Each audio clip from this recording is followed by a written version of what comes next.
पुन्हा एकदा स्वागत आहे आणि जाऊया आपल्या मूळ वचनाकडे. दुसरे करीन त्याचा 4था अध्याय आणि वचन 16 पासून पुढे.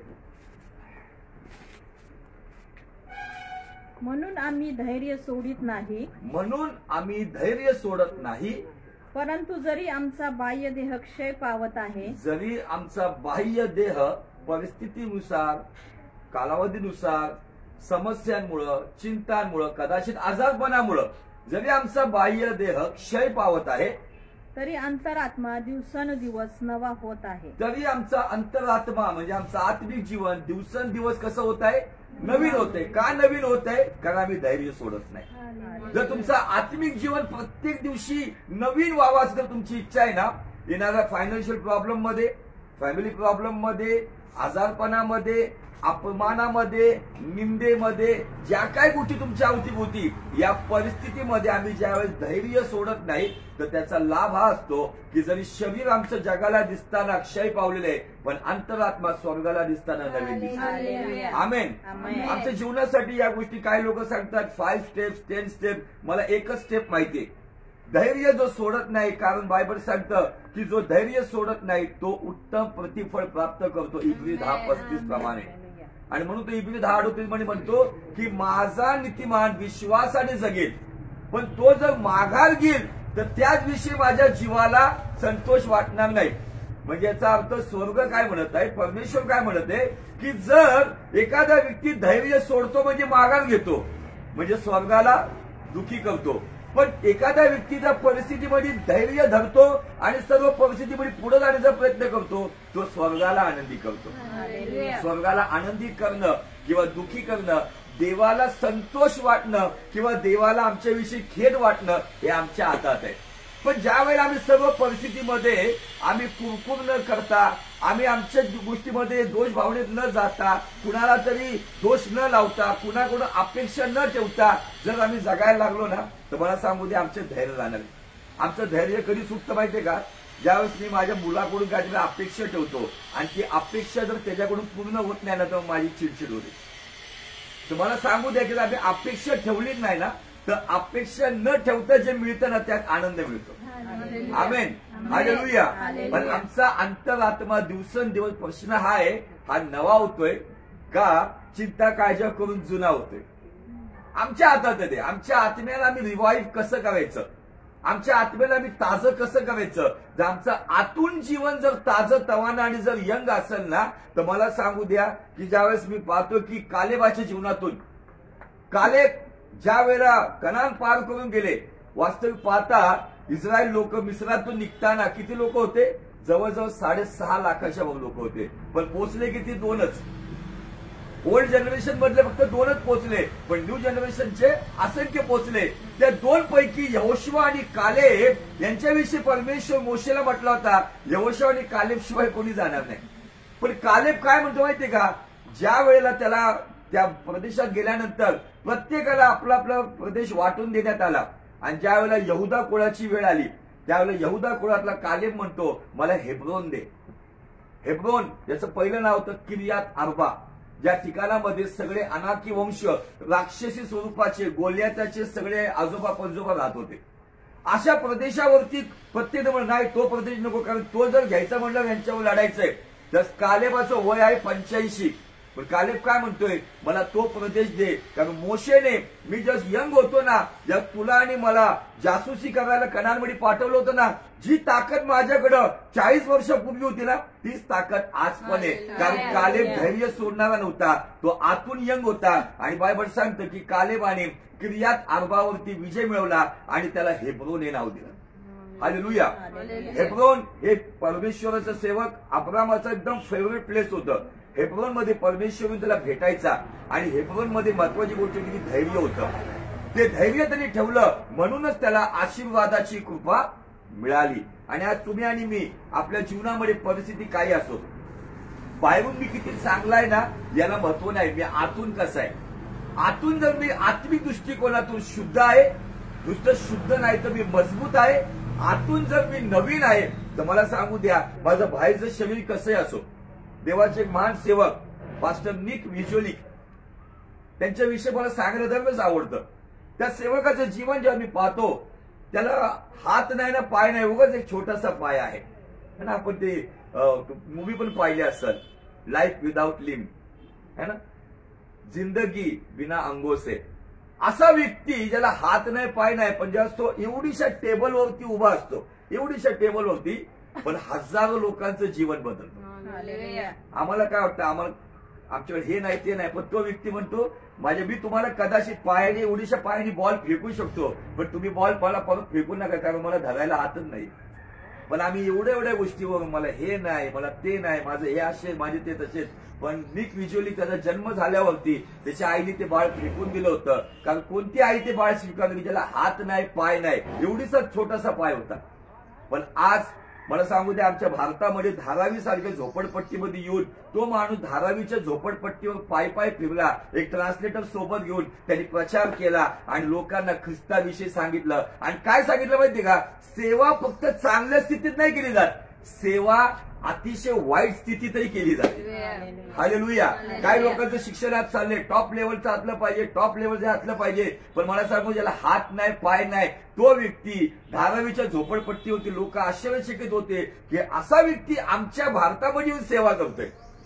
आज तुम्ही आणि मी कधी कधी विचार करता, मी सेवा काय करतो, माझी परिस्थिती अशी, त्या व्यक्तीने काय म्हणावं की ज्याला जन्माबरोबर त्याच्या आईने फेकून दिलं होतं बाळ माझं नाही, पण देवाने सोडलं नाही, कारण देवाचं वचन आहे, तान्या बाळाचा आईला विसर पडल, पण मी तुमचा बाप आहे ज्याने तुम्हाला त्याच्या हातावरती करून घेतलेलं आहे, जो कधी टाकणार नाही, जो कधी सोडणार नाही. नेहमी मी अशा लोकांना पाहून, मी कदाचित सेवेमध्ये कदाचित अनेक अडचणी येतात, काय प्रॉब्लेम येतात, पण मी इकडे तिकडे पाहत नाही, वचन आणि लिव्हिंग टेस्टमनी पाहतो. आणि मला निक व्हिज्युअली यांचं जीवन नेहमी मला इन्स्पायर करतं, नेहमी मला एकदम उत्तेजित करतं. आम्हीच आमचं तोंड कधी कधी 12 वाजून परिस्थितीमध्ये बसतो, पण त्या लोकांना बघा ज्यांना हात पाय नाहीये, पण ती कुणाची अपेक्षा करत नाही, केवळ देवावर डिपेंड आहे. मागच्या रविवारी मला तो किस्सा सांगायचा होता त्यांचा, पण राहून गेला. काय होतं मागच्या रविवारी? Valentine day. आणि निक व्हिज्युअली परमेश्वरावर वाढत होते. वाढत असताना मला वाटतं वयाच्या एक 18-19 वर्ष, त्या दिवशी तिथंही युरोपमध्ये पण व्हॅलेंटाईन डे होता आणि सगळे तिथं समुद्र किनाऱ्यावरती गुलाब घेऊन जातात. आणि ते सुद्धा आपली ते अपंग लोकांची गाडी, ती गाडी घेऊन ते समुद्र किनाऱ्यावरती गेले आणि तोंडामध्ये असं गुलाब सकाळी 11 ते संध्याकाळी 5 वाजेपर्यंत धरून ठेवला होता. आणि कुणीच येऊन त्याचा गुलाब घेतला नाही. कोण त्याला व्हॅलेंटाईन बनवल, कोण त्या व्यक्तीला व्हॅलेंटाईन बनवल? असं हात पाय नाही, कुठली मुलगी की त्याला नवरा म्हणून स्वीकारत. परंतु तिथं संध्याकाळी तो रडला आणि त्याचा एक आवाज ऐकला. परमेश्वर म्हटला, येशू की निक, तुझा व्हॅलेंटाईन मी आहे, या जगाच्या व्हॅलेंटाईनच्या मागे नको लागू, तुझ्यासाठी मी एक व्यक्ती ठेवलेली आहे, तुला तिच्या मागे पळायची गरज नाहीये, ती तुझ्या दारापर्यंत येईल. आणि बरोबर 6 महिन्यानंतर त्याच्या दारावरती नॉक झाला आणि जेव्हा त्यांनी दरवाजा उघडला, जसं आमच्या भारतामध्ये जसं कॉम्पिटिशन होतं सुंदर्यांचं, मिस इंडिया, तशी मिस ऑस्ट्रेलिया त्याच्या दारात उभी होती आणि ती त्याला म्हणते, निक विल यू मॅरी मी? सगळ्या त्या देशाची सुंदरी त्यांच्या बघा, त्यांना 4 मुलं पण झालेले, तुम्ही नेटवरती पाहू शकता, युट्यूबवरती पाहू शकता. अशा व्यक्तीला हात नाही पाय नाही, पण एक जवळजवळ 6 ते 7 कंपन्यांचा मालक तो आहे, जगप्रसिद्ध सेवक देखील आहे आणि प्रचार त्याचे येतात, लोकांचं जीवन बदलून जातं. मी नेहमी त्या व्यक्तीचं पाहत असतो, त्याची सेवा पाहत असतो. आम्हाला हात आहे, पाय आहे, कपडे आहे, नातेवाईक आहे सगळे, पण तरी सुद्धा कुठेतरी आम्ही निराश होत असतो. पण अशा लोकांना बघा ज्यांच्याकडे काही नाही, परंतु त्याची सेवा, म्हणून बायबल सांगतं, आम्ही धैर्य सोडत नाही, जरी आमचं बाह्य देह क्षय पावत आहे, परंतु अंतरात्मा नवीन होत आहे. फक्त इथंच वचनासाठी टाळ्या वाजवणं, बाणा डोलवणं काम नाही होणार. हे वचन लाईफ मध्ये अप्लाय करताना तरच आनंदी राहतात. नाही तर आजारपण हे चालूच आहे, फायनान्शियल प्रॉब्लेम हे चालूच आहे. या सगळ्या प्रॉब्लेम मध्ये जो आपली आध्यात्मिक सेवा ख्रिस्ताकडे पाहून धैर्य न सोडता जगतो ना, त्याचाच अंतरात्मा प्रत्येक दिवस नवीन होतो. देह जुना होतो, पण जो अशा परिस्थितीत जगतो ना, त्याचा आत्मा नवा होतो, तो उलटा जातो. देह कदाचित 40तून 41 कडे येईल, परंतु आत्मा 40तून 39 कडे जाईल. प्रत्येक दिवशी तो यंग होईल. याच्यासाठी परिस्थिती काही असो, आम्हाला धैर्य सोडायचं नाही. आम्ही धैर्य सोडतो छोट्या मोठ्या गोष्टीवरती, कुठेतरी आम्ही दोष भावनेत जातो, कदाचित परिस्थितीला दोष देतो. त्या माणसाला दोष देतो किंवा स्वतःला दोष देतो आणि काही भाग देवाला दोष देतात. तर मला सांगू द्या की आजच्या दिवशी हे जो टॉपिक आपण घेतला याचा जवळजवळ 33वा भाग आहे. पूर्ण लॉकडाऊन याच्यावरतीच आपण सुरू केले आणि बरेच लोकांची विनंती होती, म्हणून या संदेशाचं शीर्षक आहे संकटांचं रहस्य. अनेक लोक रहस्य आपण ऐकलेले आहेत, पण संकटांचं रहस्य का समजून घ्यावं आम्ही, कारण आमच्या जीवनामध्ये आज कितीतरी संदेश आम्ही ऐकले, पण प्रश्न हा आहे की का या वचनांद्वारे खरंच आम्ही चालतोय का. जरी इथं आम्ही अटेंड नाही केलं, ऑनलाईन मध्ये आम्ही पाहत आहोत, युट्यूबवरती मी शेअर करत आहे, पर्सनली शेअर करत आहे, पण प्रश्न हा स्वतःला विचार की का मी त्या वचनानुसार जीवन जगत आहे का. एवढ्या माहोलमध्येच आपण तेवढं ख्रिस्ती बनायचं नाहीये, हे माहोल संपल्यानंतर अधिक ख्रिस्ती जीवन जगायचं. आमेन, हालेलुया. तर आपण संकटांचं रहस्य या विषयावर मनन करत आहोत, पण हा पहिलं वचन सांगतं की अंतरात्मा नवीन का होतो, कारण जो धैर्य सोडत नाही, जो परिस्थितीमध्ये हार मानत नाही, जो त्यामुळे टिकून राहतो आणि देवावर डिपेंड राहतो की मला माहिती माझा देव मला यशस्वी करणार. पुढं कारण आम्हावर येणारे तात्कालिक व हलके संकट, तात्कालिक म्हणजे टेम्पररी, हलके म्हणजे वजन नसलेलं, तात्कालिक व हलके संकट हे आम्हासाठी अत्यंत मोठ्या प्रमाणात सार्वकालिक गौरवाचा भार उत्पन्न करीत, सार्वकालिक गौरवाचा भार उत्पन्न करतो. आता हे आत्मिक व्यक्तीचं स्टेटमेंट आहे, परंतु जगिक व्यक्ती कसं म्हणत वचनाला, कारण आम्हावर येणारं दीर्घकालीन आणि वजनदार संकट आम्हासाठी टेन्शन, शाप आणि रोग घेऊन येतात. हे दैहिक माणूस म्हणू शकतो, पण पौल हा आत्मिक होता आणि मी मागे सांगितलेले की त्याचे 17 टाईपचे संकट आम्ही पाहिलेत. एक्झॅक्ट 17 टाईपचे संकट. 3 वेळा यहुद्यांच्या हातून मिळालेला छडीचा मार, लुचरामध्ये धोंडमार करून त्याची बॉडी गावाच्या वेशीवर नेऊन फेकून दिली होती. इतका छळातून जाणारा माणूस तो संकटांना काय म्हणतोय, तात्कालीन व हलके. पण आम्हीच कधी कधी त्या प्रॉब्लेमला गोंजारत असतो. एखाद्याचं देणं असतं, काहीतरी प्रॉब्लेम असतात, त्याच्यावरती इतकं विचार करत असतो, इतकं त्याला महत्व देत असतो, ते तात्कालीन दीर्घकालीन होतं, ज्याचं मी देहाने विचार करतो. आणि जे हलकं आहे ना ते वजनदार होतं. आणि ज्यावेळेस ते दीर्घकालीन होतं आणि जे वजनदार होतं ना, तर तो सार्वकालिक गौरवाचा भाग नाही घेऊन येत, तर तो सार्वकालिक चिंता आणि काळजी आणि टेन्शनचा भाग घेऊन येतो. तात्पुरता विचार करू नका, त्या संकटांना तात्पुरता आहे त्याची अवकात त्याला दाखवा. त्याला हे सांगा की माझा देव अनंतकालीन आहे आणि तू तात्कालीन आहे. माझा देव विशाल महाकाय आहे आणि तू त्याच्यासमोर एकदम हलका आहे. कारण त्यामध्ये होतो की संकट काय येतं आम्हासाठी, सार्वकालिक गौरवाचा भार म्हणजे देवाचं सिंहासन आमच्या जीवनामध्ये येतं, त्याची उपस्थिती आमच्यामध्ये येते. आणि ज्या वेळेला जगाच्या दृष्टीने जे संकट मोठं आहे, आजारपण आहे, चिंता काळजी आहे, जगाच्या दृष्टीने मोठं वाटतं, पण देवाची उपस्थिती येते ना, तर देवाच्या उपस्थितीमध्ये पर्वत मेणाप्रमाणे वितळले जातात. तर संकट काय चीज आहे. Hallelujah, praise the Lord. पुढं आम्ही दृश्य गोष्टीकडे नाही तर अदृश्य गोष्टीकडे लक्ष लावतो. कुठल्या गोष्टीकडे. दृश्य काय आहे, पैसे द्यायचे. दृश्य काय, रिपोर्ट चेक करायचा आहे. दृश्य काय, फी भरायची आहे. दृश्य काय, ह्याला द्यायचे. दृश्य सगळे, लाईट बिल भरायचे, गॅस संपलाय, सगळं दृश्य आहे. परंतु तो काय म्हणतो, आम्ही दृश्य गोष्टीकडे नाही तर अदृश्य गोष्टीकडे. कारण बायबल सांगतं कलसी 1:15 मध्ये प्रभू येशू ख्रिस्त अदृश्य देवाचे प्रतिरूप आहे. आणि जे अदृश्य आहे, आज हवा लागत आहे पण हवा दिसत नाही, पण आम्ही पाहतो कुठून हवा येते, कुठून झाडाचं पान हालत आहे, कुठल्या पत्रकार परवा मोठं वादळ आलं होतं. आम्ही ज्या वेळेला नगरमधून येत होतो आम्हालाही ते वादळ लागलं होतं. वेगळ्या प्रकारचं वातावरण तयार झालं होतं आणि प्रत्येक जण त्या हवेकडे पाहत होतं, पण दिसत होती का हवा. अदृश्य गोष्टी पाहत होतो, कदाचित ती भीती वाटत होती, परंतु आम्ही ज्या अदृश्य देवाकडे पाहतो तो देव भीती नाहीये, तो देव प्रीती आहे. हालेलुया. जगातले जे दृश्य दिसणार आहेत ना, 10 मुंड्या 4 हात काय असेल ते दिसण्यामध्ये भीती आहे, पण आमचा देव अदृश्य आहे परंतु काम करण्यात प्रीती आहे. Hallelujah, praise the lord. मी तुमच्या सगळ्यांचे आभार मानतो की जसं मागच्या आठवड्यामध्ये सोलापूरच्या मिटिंगसाठी तुम्ही प्रार्थना केली, देवाने अद्भुत कार्य केलं. त्याचप्रमाणे आम्ही सोमवार, मंगळवार, बुधवार आणि गुरुवार आम्ही मनमाड, त्यानंतर वैजापूर, अहमदनगर, अनेक ठिकाणामध्ये सेवेला गेलो आणि देवाने अद्भुत कार्य केलं. विशेष वैजापूरमध्ये देवाने अद्भुत कार्य केलं. तर तुम्ही ज्या काही प्रार्थना माझ्यासाठी केल्या त्याच्याबद्दल आम्ही तुमचे आभारी आहोत.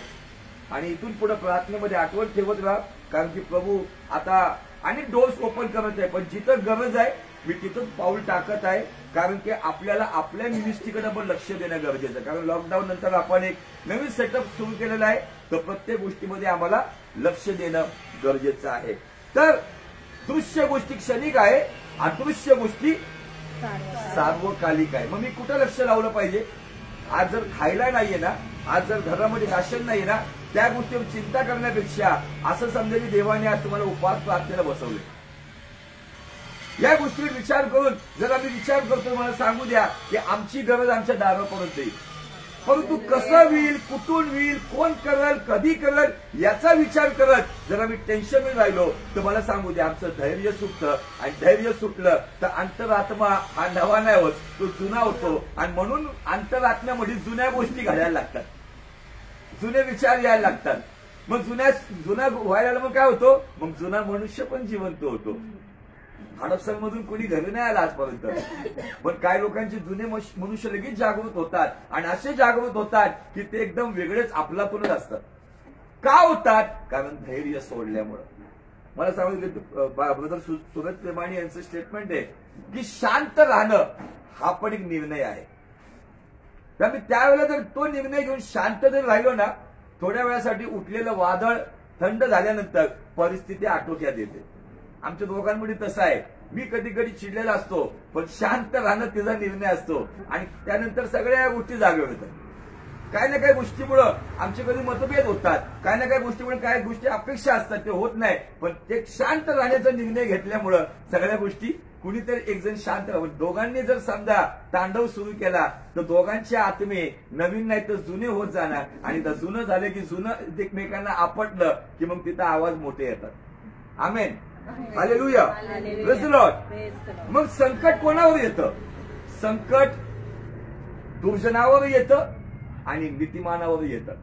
नीतिसूत्र 13:13 सांगतं, आज्ञांना न मानणारा, आज्ञा तुच्छ मानणारा आपल्यावरती अनर्थ ओढावून घेतो.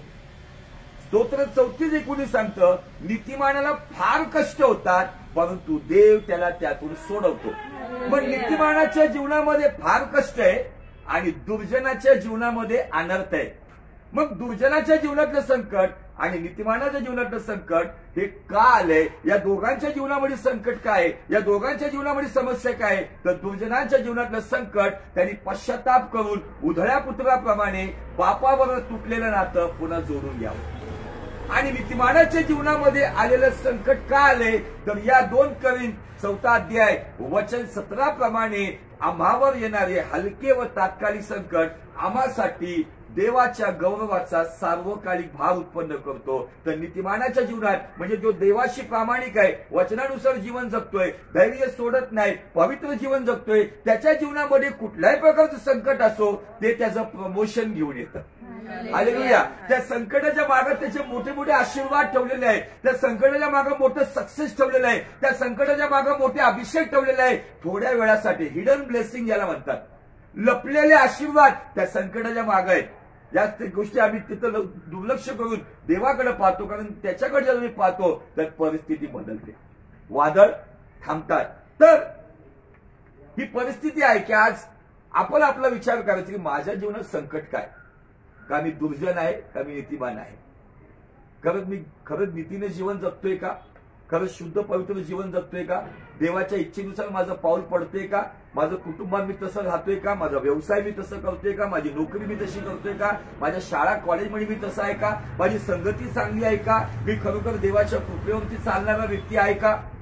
जर मी देवाच्या मार्गात चालत असताना येणारं संकट, त्या संकटाला पाहून तुम्हाला तोंडावर बारा नाही वाजवायचे, तर त्या संकटाला पाहून एक चांगली स्माईल द्यायची. कारण तुझ्या मागं माझं लपलेला आशीर्वाद आहे. कारण तू आलाय माझी प्रगती करायला, तू आलाय माझी उन्नती करायला. आणि ज्याच्या जीवनामध्ये संकट नाही, मला सांगू द्या, तो माणूसच नाही. आणि विशेष करून जो देवाच्या मार्गात चालतोय त्याच्या जीवनामध्ये जे संकट आहेत ना, त्यांनी रोज आनंद करावा. कारण हे संकट आले कशासाठी? माझ्या आत्म्याला ब्युटी पार्लरमध्ये घेऊन जाण्यासाठी. अंतरात्मा नवीन होण्यासाठी, माझं आत्मिक जीवन नवीन होण्यासाठी. आणि ही काय करते, माझं संकट तुम्हाला जसं ब्युटी पार्लरमध्ये जे काय फाउंडेशन, लाली, पावडर जे काय लावत असत, संकट तुमच्या आत्म्याला ब्युटी देतात. समस्या तुमच्या आत्मिक जीवनाला ब्युटी देतं आणि कुठंतरी निखारून आणतं. आणि म्हणून एखाद्या व्यक्तीसमोर तुम्ही उभे राहताना बाहेरून कसे असा, परंतु खूप आत्म्याने निखारलेला व्यक्ती, निखार आहे त्याच्या. Hallelujah, praise the Lord. आणि मग संकट आज्ञा पालन केल्यामुळे येतात आणि आज्ञा पालन न केल्यामुळे येतात. तर त्यांची पहिली आज्ञा मी पाहिलेली आहे पवित्रतेची. पवित्रतेची आज्ञा पालन करत असताना त्याच्यावरती खोटा आरोप लागला तरी योसेफाला त्याच देशाचं पंतप्रधानाचं पद मिळालं. परंतु तीच आज्ञा पालन करत असताना सॅमसन फेल गेला म्हणून दुर्बल होऊन आंधळा होऊन बलिष्ठी लोकांचा तो गुलाम झाला. दुसरी गोष्ट आम्ही पाहिली धैर्याविषयी, ज्याच्यामध्ये योबाचं, अब्रामाचं धैर्य पाहिलं की ते धैर्य ठेवल्यामुळं त्यांना दुपटीने मिळालं. आणि त्याच्या आपण आम्ही राजा शौल पाहिला की त्यांनी धैर्य न ठेवल्यामुळं त्याचं राज्यपद काढून घेण्यात आलं. तिसरी आज्ञा आम्ही पाहिली उपासनेविषयी. उपासनेविषयी मनाई असताना देखील दानिएलाने उपासनेची आज्ञा पालन केली, आराधना केली, प्रार्थना केली, सिंहाच्या गुहेत जाण्याची तयारी ठेवली. पण देवाने तिथून त्याला बाहेर काढलं. सिंहाची गुहा नावाचं संकट त्याच्यासाठी एक प्रमोशन घेऊन आलं. दानिएल होल 120 प्रांताचा अधिकारी झाला. ज्याच्या हातात पहिले 40 प्रांत होते, पण त्याच्या हातात नंतर 120 प्रांत आले. 120 प्रांताचा अधिकारी केव्हा झाला, ज्या वेळेला त्यांनी उपासनेची आज्ञा पालन केली. आणि त्याच्याच आपण राजा सुलेमान पाहिला, शल्मोन राजा, ज्यांनी उपासनेची आज्ञा पालन करण्यामध्ये जो फेल झाला आणि त्याच्यामुळं त्याचा अंत काय झाला आपल्या सगळ्यांना माहिती आहे. त्यानंतर चौथी आज्ञा मी पाहिलेली आहे समर्पणाविषयी. समर्पण आमच्या जीवनाचं कसं असावं, समर्पण केल्यामुळं आलेलं संकट आमची उन्नती कसं करतं आणि समर्पण न केल्यामुळं आलेलं संकट आमच्या जीवनामध्ये नाश होण्यापूर्वी पश्चाताप निर्माण करतो. आणि पाचवी आज्ञा मी पाहत आहोत सेवाविषयी. तर त्यासाठी पुन्हा आपण जाऊया रोमकारास पत्र 12वा अध्याय आणि वचन 1.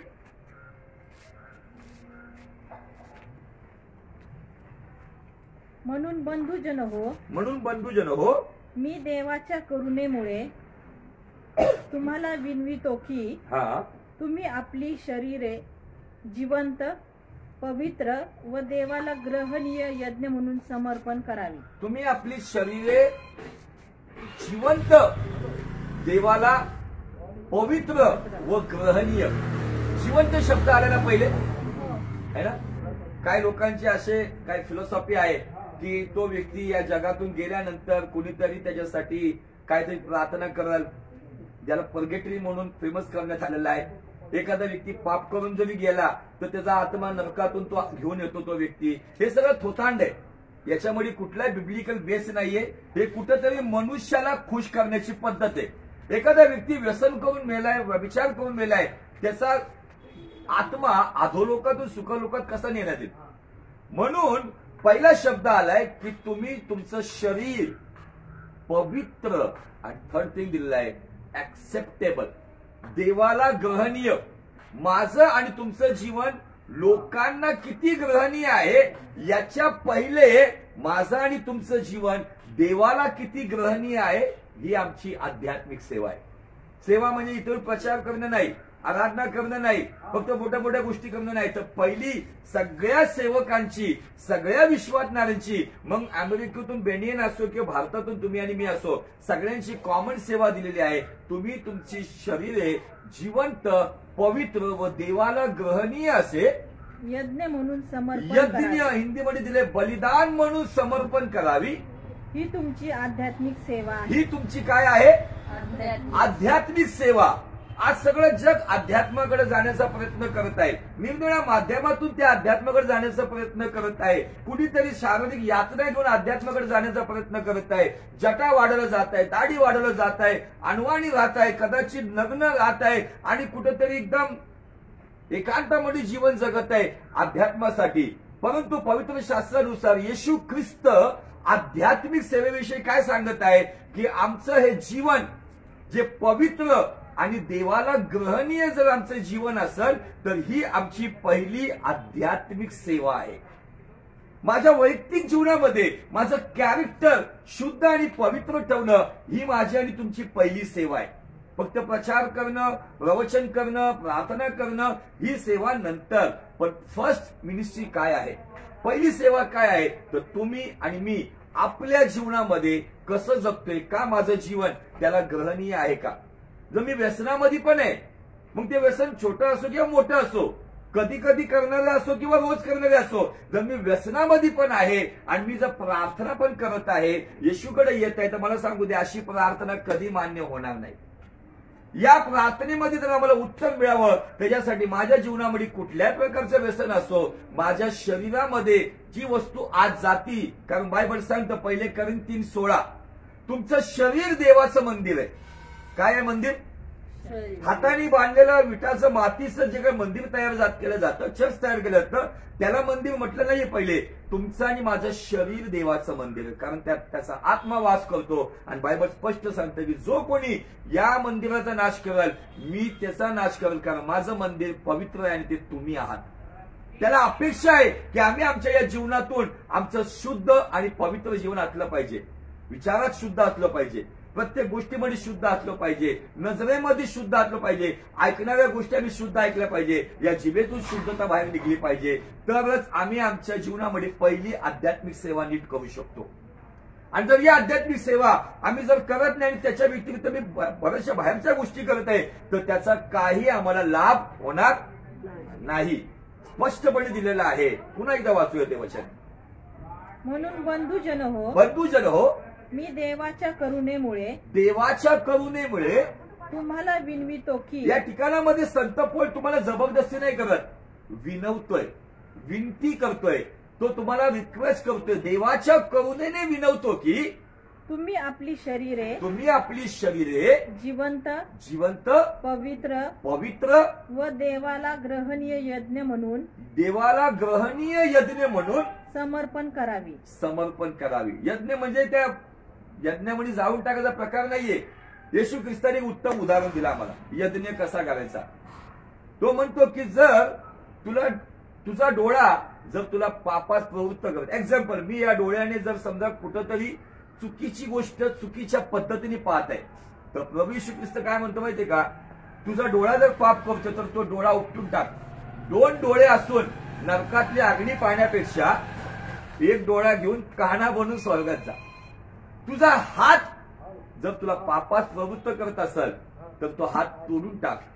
2 हात असून पंगू बनून स्वर्गात जा, पण 2 हात घेऊन नरकामध्ये अग्नीमध्ये जळू नको. तुझा पाय जर तुला पापात प्रवृत्त करत असेल तर तो पाय तोडून टाक, पांगळा होऊन स्वर्गात जा. 2 पाय घेऊन नरकातला डिस्को नको करू, है ना. काय सांग, म्हणजे तोडायचं, वेल तोडायला सांगितले का. बायबल सांगतं की तुम्ही आणि मी ज्या परमेश्वराच्या मागे चालतोय तो आम्हाला या सर्व गोष्टीमध्ये विजयी करतो.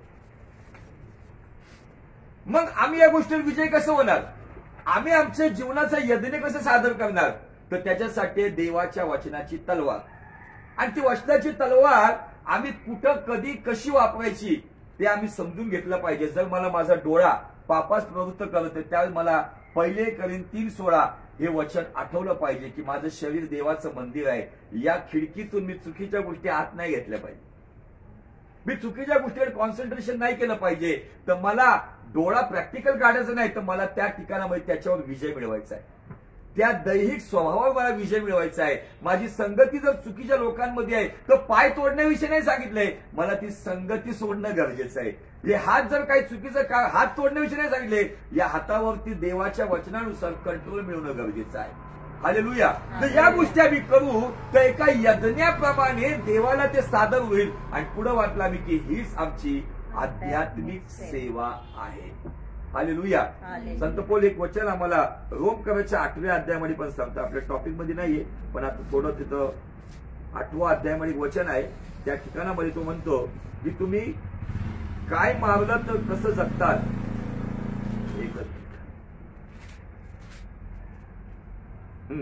8वा अध्याय वचन 12 पासून पुढे 12 आणि 13. तर मग बंधुजन हो, आपण ऋणी आहो खरे, तरी देह स्वभावाप्रमाणे जगावयाला देह स्वभावाचे ऋणी नाही. हा कारण जर हम्म. तुम्ही देह स्वभावाप्रमाणे जगलात हम्म. तर तुम्ही मरणार आहात. तुम्ही देह स्वभावाने जगला तर तुम्ही मरणार आहात. मरणार आहात. पुढे परंतु जर तुम्ही आत्म्याने शरीराची कर्मे ठार मारील तर जगाल. तुम्ही जर आत्म्याने शरीराची कर्मे ठार मारली तर तुम्ही जगाल. जगाल. पुढे कारण हम्म. जितक्यांना देवाचा आत्मा चालवित आहे हम्म. तितके देवाचे पुत्र आहेत. ओके. म्हणजे इथं काय म्हटलं माहिती, एक प्रकारचा मर्डर करायला लावलाय. पण मर्डर कुठला आहे? आत्म्याने देह स्वभावाला मारणं. आज माझ्या जीवनामध्ये आत्मिक जीवन स्ट्रॉंग आहे का दैहिक जीवन स्ट्रॉंग आहे? मी आध्यात्मिक गोष्टीमध्ये पक्का आहे का मी जगिक गोष्टीमध्ये पक्का आहे? जगिक ज्ञान आम्हाला पाहिजे, परंतु आध्यात्मिक गोष्टीमध्ये दिलंय की आत्म्याने तुम्ही देह स्वभावाला ठार मारा. तर मग कसं मारायचं? तर पहिले करिंथ याचा 9वा अध्याय आणि वचन 26 पासून पुढे काय सांगतं वचन? पहिले करिंथ 9वा अध्याय वचन 26 पासून पुढे. म्हणून मीही तसाच धावतो. मी तसाच धावतो. म्हणजे हा, अनिश्चितपणे धावत नाही. अनिश्चितपणे धावत नाही. एखादं निस्तक धावतोय, त्याला काय अर्थ आहे का? पण मी माझ्या देवाच्या मागे धावतोय, त्या पवित्रतेसाठी धावतोय, शुद्धतेसाठी धावतोय, आध्यात्मिक क्षेत्रामध्ये धावतोय. माझ्याकडे निश्चित गोल पोस्ट आहे, माझ्याकडे निशाण आहे की मला त्या ठिकाणामध्ये पोहोचायचंय. अनिश्चितपणे मी धावत नाही. तसेच हा, मुष्टियुद्धही करीतो. मुष्टियुद्ध म्हणजे बॉक्सिंग. माझी बॉक्सिंग कुठे करतोय तो? हा, म्हणजे वाऱ्यावर मुष्टी प्रहार करीत नाही. आता एखादा बॉक्सर आहे, तो प्रॅक्टिस जरी करत असेल तर तो प्रॅक्टिस करत असेल तो कशाला मारतो? काय म्हणतात त्याला, मला माहित आहे तो शब्द. हा, त्याला तो मारत असतो. ज्यावेळेस मॅच असते त्यावेळेस समोरच्या प्लेअरवरती तो प्रहार करतो. पण इथं जे तो म्हणतो मी वाऱ्यावरती मारत नाही. काही लोक नुसतं वाऱ्यातच आहे, हवेत काम आहे म्हणून हवेत उडतात काही लोक. हवा मिनिस्ट्री, हवेतच काम चाललेलं, हवेतच गोळ्या. काय बस हवेतच गोळ्या मारतोय. प्रॅक्टिकल तर काही नाहीये. तो म्हणतोय मी अनिश्चित धावत नाही. आणि जे मस्ती युद्ध आहे की जे बॉक्सिंग आहे ते मी वाऱ्यावर करत नाही. जर मी प्रॅक्टिस करत आहे तर मी त्या गोष्टीवरती जिथं फाईट मारली पाहिजे आणि जिथं मी मॅच खेळत आहे तर विरोधी पक्षावरती मी करत आहे. पुढे बघा म्हणतो, तर मी आपले शरीर कुदलतो, उचलतो किंवा कुदलतो. हा, व त्याला दास करून ठेवतो. कुणाला? शरीराला मी कुचलतो व त्याला दास करून ठेवतो. आज तुमच्या आणि माझ्या जीवनामध्ये आम्ही शरीराचे चोचले पूर्ण करतोय. शरीराला जे आवडते, फॉर एक्झाम्पल मोबाईल मधून डायरेक्टली बोलू इच्छितो मी. मोबाईल मध्ये जर एखादी चांगली गोष्ट बघत असताना आता हे जे इंटरनेटचं जे वर्ल्ड आहे त्याच्यामध्ये सर्व अशुद्धता ही 90% भरलेली आहे.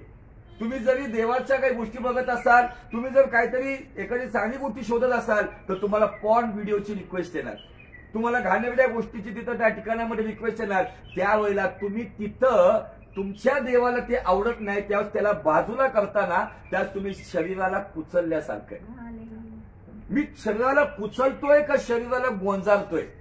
माझ्या देवाला जरी गोष्ट आवडत नाही आणि मला आवडते याचा अर्थ मला त्या ठिकाणामध्ये माझ्या गोष्टींना बलिदान देणं गरजेचं आहे. त्याला म्हणतात कुचलणं.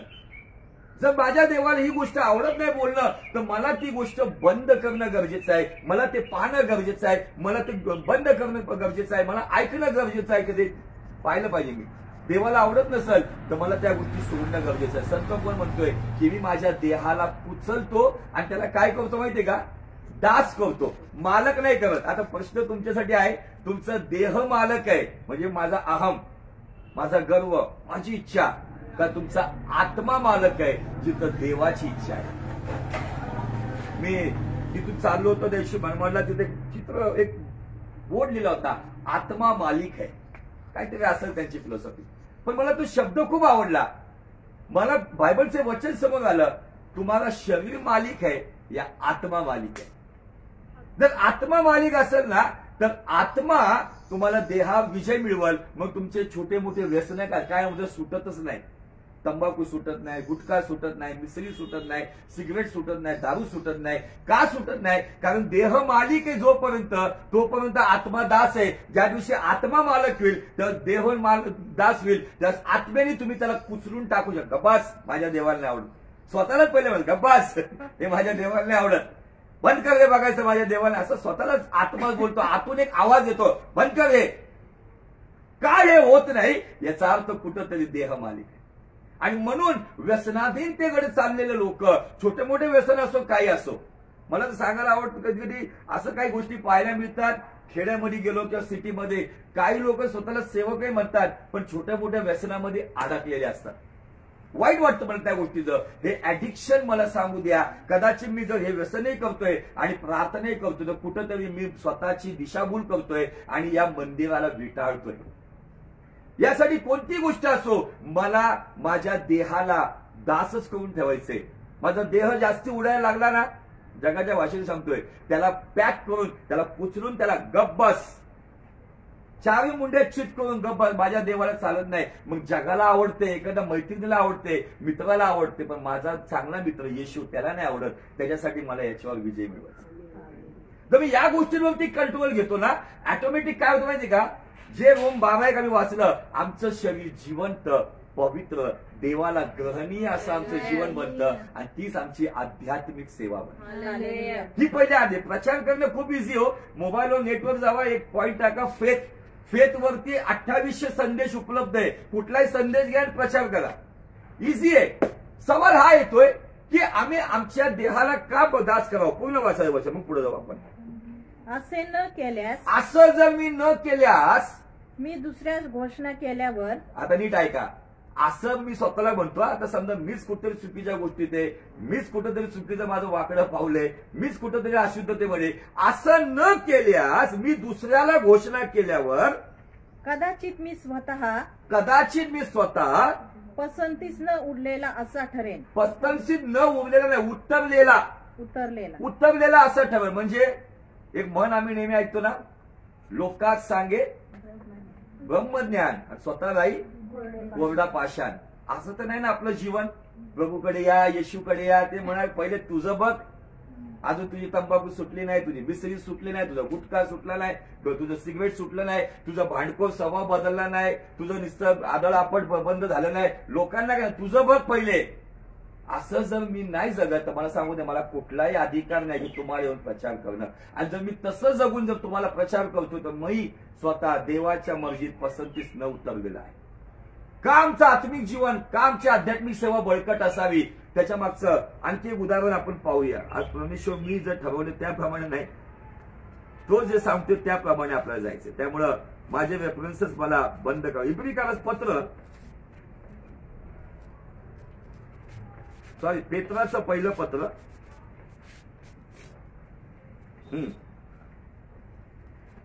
दुसरा अध्याय आणि वचन 10 पासून पुढे. ते तुम्ही पूर्वी लोक नव्हता, आता पूर्वी तुम्ही ते लोक नव्हता. म्हणजे त्याच्या आधी एक लोकांची ओळख आहे. चला ते पण वाचा 9 वचन.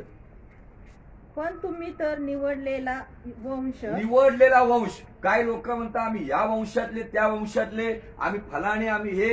पण येशूला स्वीकारल्यानंतर आमचे सगळे कुळ कॅन्सल होतात. आम्ही येशूच्या कुळात येतो, निवडलेला वंश होतो. पुढे राजकीय याजकगण. कोणतं याजकगण? इंग्लिशमध्ये रॉयल प्रिस्ट. भले आम्हाला कोण विचारत नव्हतं, पण येशूला स्वीकारल्यानंतर आम्ही राजकीय याजकगणामध्ये आमची गिनती होते. आध्यात्मिक जगात, या जगात नाही. या जगामध्ये तुम्हाला तुच्छच म्हणतील, पण जर तुम्ही आध्यात्मिक क्षेत्रामध्ये योग्य आहात तर आध्यात्मिक क्षेत्रात तुम्ही राजकीय याजकगण, रॉयल प्रिस्ट म्हटलेलं आहे. पुढं पवित्र राष्ट्र. तुम्हाला स्वतःला एक व्यक्ती म्हणून एक राष्ट्र म्हटलेलं आहे. कारण अब्रामाला म्हटलेलं आहे की तुझ्यातून अनेक राष्ट्र जन्माला येतील. जर एका माणसातून एवढे राष्ट्र जन्माला आलेत तर मी आणि तुम्ही जर येशूच्या मागे चालतो तर तुम्ही आणि मी व्यक्तिगत एक देश बनतो, व्यक्तिगत एक राष्ट्र, पवित्र राष्ट्र. देवाचे स्वतःचे लोक असे आहात. आम्हाला कुणी का म्हणा ना, आमचे हे स्वतःचे नाही. स्वतःचे असून परके केलेत ना नो प्रॉब्लेम. पण तो म्हणतोय तुम्ही देवाचे स्वतःचे लोक आहात. कदाचित नातेसंबंधाने तुच्छ लेखला असेल, तुमची आज परिस्थिती चांगली आहे, त्यांची चांगली आहे म्हणून त्यांनी कदाचित पाठ फिरवली असेल, तुमच्या विरुद्ध बोलत असेल, तुमची टिंगल करत असेल, पण नो प्रॉब्लेम. परमेश्वर म्हणतो तुम्ही माझे स्वतःचे पर्सनल प्रॉपर्टी आहे. हालेलुया. म्हणून मी येशूची पर्सनल प्रॉपर्टी आहे. पर्सनल प्रॉपर्टी आहे. जर मी देवाची पर्सनल प्रॉपर्टी आहे तर तू किती आमची काळजी घेणार. पुढे यासाठी की ज्याने तुम्हास अंधारातून काढून ज्याने तुम्हाला अंधकारातून काढून आपल्या अद्भुत प्रकाशात आपल्या अद्भुत प्रकाशात पाचारण केले. आता या ठिकाणामध्ये पाचारण दिसतंय. आम्ही जे प्रभूकडे येण्यापूर्वी, फॉर एक्झाम्पल मी एक 1998 सालाच्या आधी पुणे शहरातला एक सराईत गुन्हेगार होतो. या हाताने अनेक गुन्हे केले. मी स्वतः एक अंधारात जीवन जगत होतो. माझं धर्मांतर नाही झालं, माझं जीवनांतर झालं. धर्म ज्याचा बदलतो ना त्याचं जीवन धर्माच्या पद्धतीने तो दैहिक गोष्टींना मत, कारण धर्म कर्म करायला लावतं, पण येशू जीवन बदलून मार्ग सत्यावरती चालायला लावतो. हालेलुया. Praise the Lord. त्याने अंधारातून काढून त्याच्या अद्भुत प्रकाशात पाचारण केले. का पाचारण केले पावच? त्याचे गुण तुम्ही प्रसिद्ध करावे. त्याचे गुण, कुणाचे गुण? येशूचे गुण तुम्ही प्रसिद्ध करावे. अदृश्य देवाचे गुण तुम्ही प्रसिद्ध करावे. कधी कधी म्हणतात ना लय गुणाचं आहे, लय गुणाची आहे. कशावर म्हणतात? हे त्यांचं तसंच आहे, रक्तात प्रॉब्लेम आहे ना. हा शब्द आम्ही नेहमी ऐकतो. तुम्ही आणि मी काय म्हटलं पाहिजे? जर आमच्यामध्ये त्याचं रक्त आहे, त्याच्या रक्ताने आमचं तारण झाले, तर आमच्या जीवनामध्ये आम्हाला पाचारण यासाठी केले की आम्ही स्वतःचं गुण उधळू नये, तर त्याचे गुण प्रसिद्ध करावे. ऍडव्हर्टायझिंग डिपार्टमेंट दिले आम्हाला एक. आम्ही मोठे मोठे होर्डिंग पाहतो ना, तिथे ऍडव्हर्टाईज तुम्ही लावू शकता. तुम्हाला आणि मला ऍडव्हर्टायझिंगचे काम दिलेलं आहे. ते काम कुठलं आहे की तुम्ही आणि मी आपलं गुण प्रसिद्ध करू नये, तर ज्याने आमचं जीवन बदलले त्याचं गुण प्रसिद्ध करावं. मग आपल्या शुद्ध विचाराने, पवित्र जीवनाने, चांगल्या आचरणाने, एक चांगल्या कॅरेक्टरने आम्ही त्याचं गुण, मला तुम्हाला सांगतो, तुम्ही सुवार्थ सांगितली हरकत नाही, पण तुम्ही येशू जे सांगतोय त्याप्रमाणे जीवन जगताना तुम्हाला पाहूनच लोक बदलते. हालेलुया. Praise the Lord. कारण प्रभू स्वतः म्हटले की तुमचा प्रकाश या जगावरती पडू द्या. तुम्ही लाईट आहात. या जगाचा प्रकाशात जेव्हा तुम्ही जाता ना, तर एखादा अंधकारातला व्यक्ती आहे ना, तो व्यसन करत असेल पण तुम्ही निर्व्यसनी आहे, पण तो प्रकाश त्याला कुठे जाणार? हा व्यक्ती का? तुमच्या जीवनामधला प्रकाश तिथं पडणार आहे. बघा पुढे काय सांगतो. ते तुम्ही पूर्वी लोक नव्हता. ते तुम्ही पूर्वी लोक नव्हते. कोण नव्हतो पूर्वी? आम्ही निवडलेले वंश नव्हतो. पूर्वी आम्ही कोण नव्हतो? राजकीय राजकारणात नव्हतो.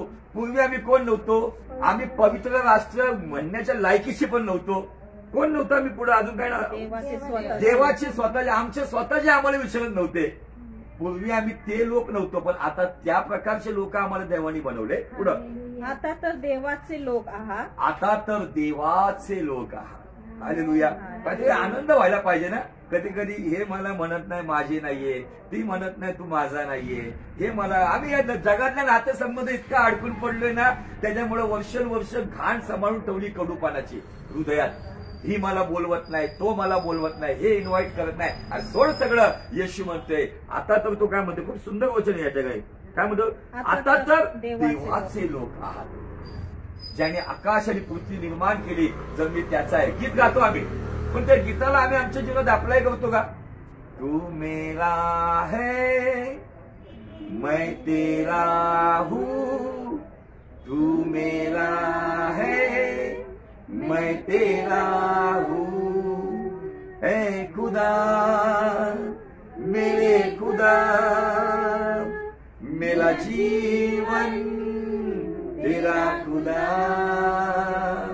या वचनानुसार जर चालताना कोणी इज्जत दुआ कर नाही देऊ. मला आता हसू येतं. एखादा व्यक्ती जाणून बुजून इन्व्हाइट करत नाही ना, मला आनंद होतो. तरी त्यांनी इन्व्हाइट नाही केले, पण तू मला रोज इन्व्हाइट कर. दावीद म्हणतो की तो माझ्या शत्रू देखत मस्त पुढे ताट वाढतो. कोण वाढतं? स्पेशल मला तो ताट वाढतो. त्याच्या आशीर्वादच ताट, तो मला सांभाळतो. No problem. या गोष्टीमध्ये मन लावायचं नाही. एखाद्याने इन्व्हाइट नाही केलं ना, पण तुम्ही त्याला इन्व्हाइट करा तुमच्या प्रोग्रामला, की कदाचित तुमच्या या गोष्टीमुळे त्याला कुठंतरी ती जाणीव व्हावी की ज्याला आम्ही बुद्धी परस्पर टाळलं, पण त्यांनी बुद्धी परस्पर आम्हाला बोलवलं. आम्ही जशाच तसं वागू नये. कारण बायबल स्पष्ट सांगतो वाईटाने जिंकला जाऊ नको, तर बऱ्याने वाईटाला जिंक. हालेलुया. Praise the Lord. पुढं, तुम्हास दया मिळाली नव्हती, तुम्हाला दया मिळाली नव्हती, आता तर दया मिळाली आहे. कशाला पाहिजे माणसाची दया मग तुम्हाला?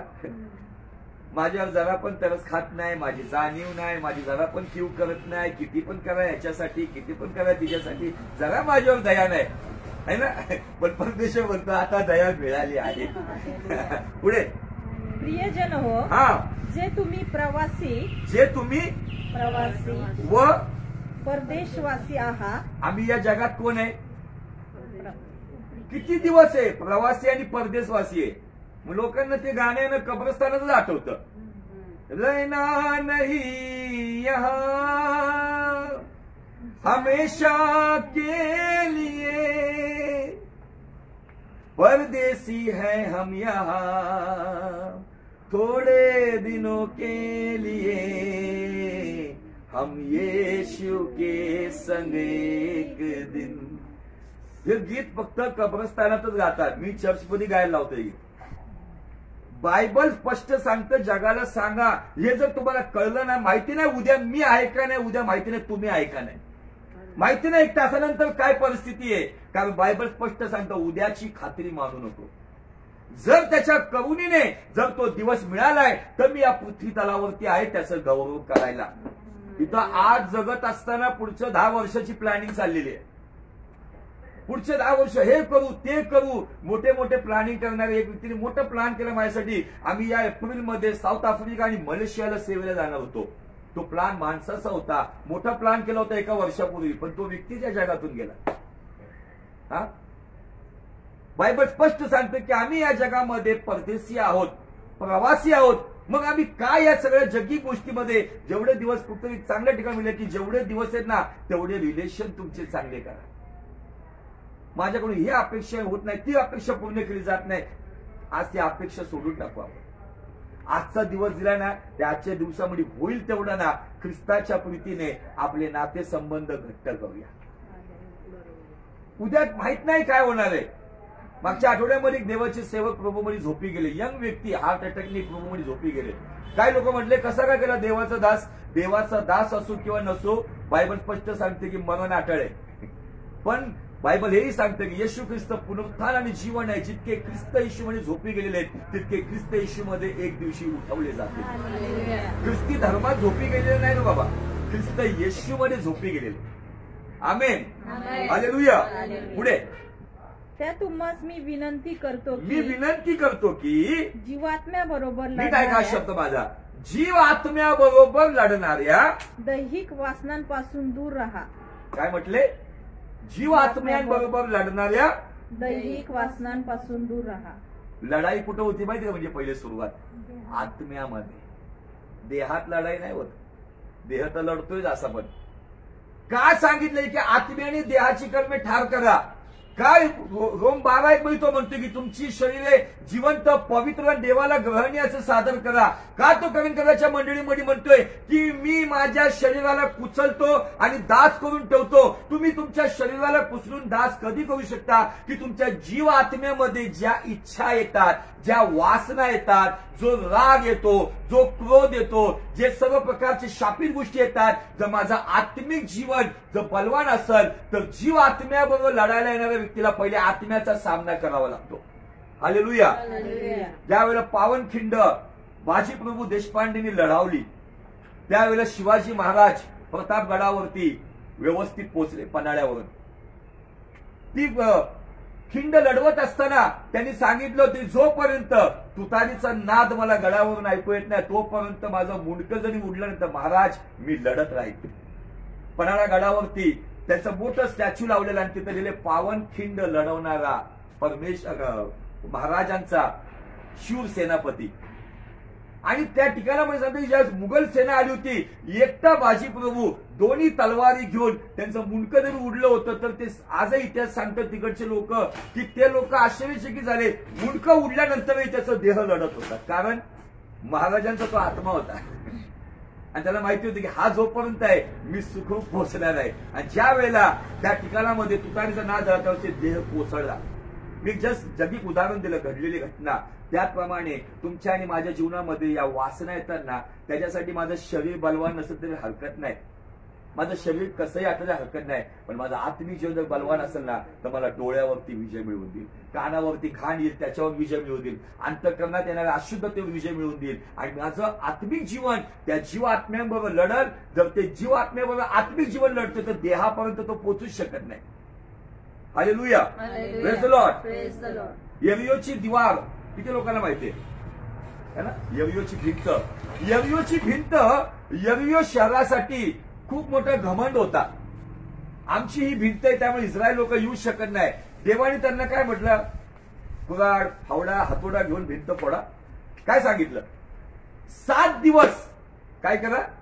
6 दिवस रोज एक फेरी आणि 7व्या दिवशी 7 चक्रा. जवळजवळ 49 किलोमीटरचा तो भिंतीचा परिसर होता. 49 धरा म्हणजे रोज 50 किलोमीटर काय करायचे? फक्त यहोवाचा जय जयकार, येशूचा जय जयकार. ते परेड करत निघायचे त्या भिंतीच्या बाजूने. यवियुद्ध लोक म्हटले असेल डोक्यावर पडलं का काय, नुसतंच जातात आहे काय, यांचा हल्ला नाही काय नाही. पण 7व्या दिवशी ज्या रविवार असेल तो, त्या दिवशी पहिली चक्कर झाली, काय घडलं नाही. दुसरी चक्कर घडली, काय झालं नाही. तिसरी चक्कर, काय घडलं नाही. 6वी झाली आणि 7व्या चक्करला काय होतं? जेव्हा ती 7वी चक्कर जशी संपली तसा ती भिंत जागच्या जागी कोसळली. पण त्याच्यासाठी गोष्ट काय घडली ते एक सुंदर वेगळ्या मुलांनी मला सांगितलं की पास्टर बोले परमेश्वराने तर पाडलीच, पण त्याच्यामध्ये इस्रायल लोकांची पण महत्वाची भूमिका होती. ज्यावेळेस ते बाजूने जात असतील ना, तर प्रत्येकाचा पाय जमिनीवर आपटत होता. तर विचार करा, 6 दिवस एकदा आणि 7व्या दिवशी ते पाय, तिथं जमीन ऑलरेडी कुठंतरी थोडीसरी 1 सेंटीमीटर तरी कुठंतरी खाली दबली असेल ना. 1 सेंटीमीटर. देव म्हणतो तू 1 सेंटीमीटर पुढं हो, पुढचं 99 सेंटीमीटर मी तुला विजय मिळतो. हालेलुया. जर त्यांनी अविश्वास ठेवला असता, 6 चक्कर मारल्याने काय घडलं नाही. त्यांना माहिती होतं जो लाल समुद्र दुभागणारा, जो कनान दुभागणारा, जो आम्हाला यार्देन दुभागणारा, तो निश्चित आम्हाला यावर देखील विजय मिळतो. ज्यांना घमंड होता की ही भिंत, आज अनेकांना आपल्या देहावरती घमंड आहे, पण देवाचं एक पाऊल त्याला नष्ट करू शकतो. ही गोष्टीला महत्व नाहीये. म्हणून जीव आत्म्यांबरोबर लढणाऱ्या वासनांसाठी आत्म्याला तुम्ही बलवान करणं गरजेचं आहे. त्यासाठी तुमचं स्पिरिच्युअल लाईफ स्ट्रॉंग असणं गरजेचं आहे. म्हणून रोज तुमची आध्यात्मिक सेवा समजून घ्या. रोम 12:1 प्रमाणे आपली शरीरे जिवंत, पवित्र आणि देवाला ग्रहणीय असावं. माझं जीवन माझ्या पत्नीला ग्रहणीय असो किंवा नसो, पतीला ग्रहणीय असो किंवा नसो, पण जर ती पत्नी किंवा तो पती जर देवाला ग्रहणीय, देवाला आवडणारं जीवन जगतो ना, तर ऑटोमॅटिक पती पत्नीचं नातंही पक्क होतं. Hallelujah, praise the Lord. कधी कधी माणसाला खुश करण्याचा खूप मार्ग असतो, पण तो बाजूला राहून जातो. बऱ्याचशा गोष्टी सांगायच्या होत्या, पण आज देवाने मेसेजला एका वेगळ्या ठिकाणी माझे जे पॉइंट्स होते ते मला तसेच ठेवायला लागले. आणि परमेश्वराने आज निश्चित आमच्या बरोबर संभाषण केलेलं आहे. तो आमच्याशी बोललेला आहे. या थोडक्या वेळामध्ये आमच्या अनेक प्रश्नांची उत्तर दिलेलं आहे. तर रोज करार करा त्याच्याबरोबर. कारण जे आम्ही 2 Corinthians 4:16 पाहतोय, आम्ही धैर्य यासाठी सोडत नाही कारण आमचा अंतरात्मा नवीन. मला नवीन घर नसलं तरी हरकत नाही, नवीन कपडे नसले तरी हरकत नाही, नवीन कोणत्या गोष्टी नसल्या तरी हरकत नाही, पण मला रोज नवीन आत्मिक जीवन पाहिजे. गरुडाची ती नवीन शक्ती पाहिजे. जसं आम्ही शरीराला काल आंघोळ घातली म्हणून आज घालत नाही असं नाही, रोज त्याला आम्ही नवीन करतो, रोज त्याची काळजी घेतो. तसंच आमचं आत्मिक जीवन पण. आलेल्या संकटांना जर तुम्ही देवाच्या मार्गात चालत आहे तर त्या संकटांना स्माईल द्या, कारण तो आलाय माझी उन्नती करायला. पण जर कुठे माझं जीवन चुकीच्या मार्गामध्ये आणि जर संकटांच्या मागे संकट येत आहे, एक गहन पश्चाताप करा, पित्याकडे या आणि म्हणा की मी तुझ्या विरुद्ध आणि तुझ्या विरुद्ध पाप केले. जर तुम्ही हा पश्चाताप करताल, तुमचं तुटलेलं नातं जोडलं जाईल. जर तुम्ही चुकीच्या मार्गात पण योग्य मार्गात असाल, पण तुम्ही ज्या संकटात राहता, परमेश्वर तुमच्या